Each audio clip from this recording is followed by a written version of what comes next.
فاذكروني أذكركم اعوذ باللہ من الشیطان الرجیم بسم اللہ الرحمن الرحیم السلام علیکم ورحمۃ اللہ وبرکاتہ۔ امید کرتا ہوں سب میرے پیارے بہن بھائی خیر و عافیت سے ہوں گے۔ آج میں آپ لوگوں کے لیے چھوٹا سا وظیفہ لے کر حاضر ہوا ہوں جو کہ قید سے نجات کا وظیفہ ہے۔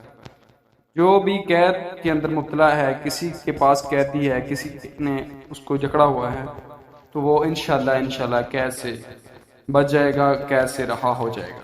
یہ چھوٹا سا وظیفہ ہے، چھوٹا سا عمل ہے، اس کو کرنے کے بعد انشاءاللہ قید سے بچ جائے گا انسان۔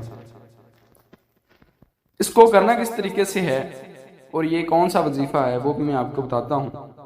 جس پیارے بہن بھائی نے ابھی تک ہمارا چینل سبسکرائب نہیں کیا وہ سب سے پہلے ہمارے چینل کو سبسکرائب ضرور کر لیں، اور ہماری نئی آنے والی تمام ویڈیو آپ کو ملتی رہیں گی، اور ساتھ ہی بیل آئیکن پریس کر لیں۔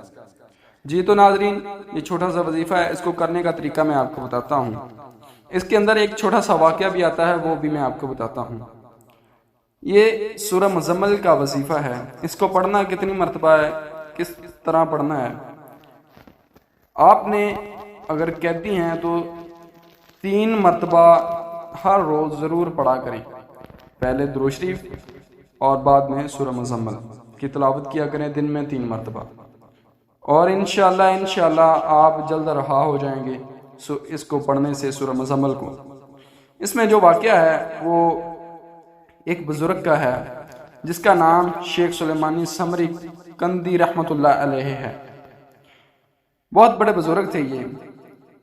ان کو حاکم نے، اس وقت کے حاکم نے قیدی کر لیا تھا، اپنی قید کے اندر جکڑ لیا تھا۔ پاؤں سے سر تک زنجیریں جکڑی ہوئی تھی، تو ان کے ذہن کے اندر سورۃ مزمل آئی۔ انہوں نے سورہ مزمل پڑھنی شروع کر دی۔ ابھی تک ختم نہیں ہوئی تھی کہ زنجیریں سب ٹوٹ گئیں۔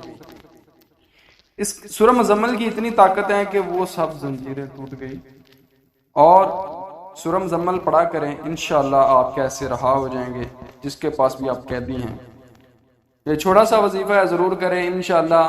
آپ 1 ہفتے کے اندر وہ اللہ کے ولی تھے، تو آپ لوگ انشاءاللہ اگر کوئی بھی قید کے اندر نجات ہے یا اس کا کسی کا بہن بھائی قید کے اندر مبتلا ہے، وہ یہ وظیفہ ضرور کریں ان کے لیے، تو انشاءاللہ پھر دعا مانگے، انشاءاللہ اللہ تعالیٰ آپ لوگوں کو رہائی ضرور عطا کرے گا۔ السلام علیکم۔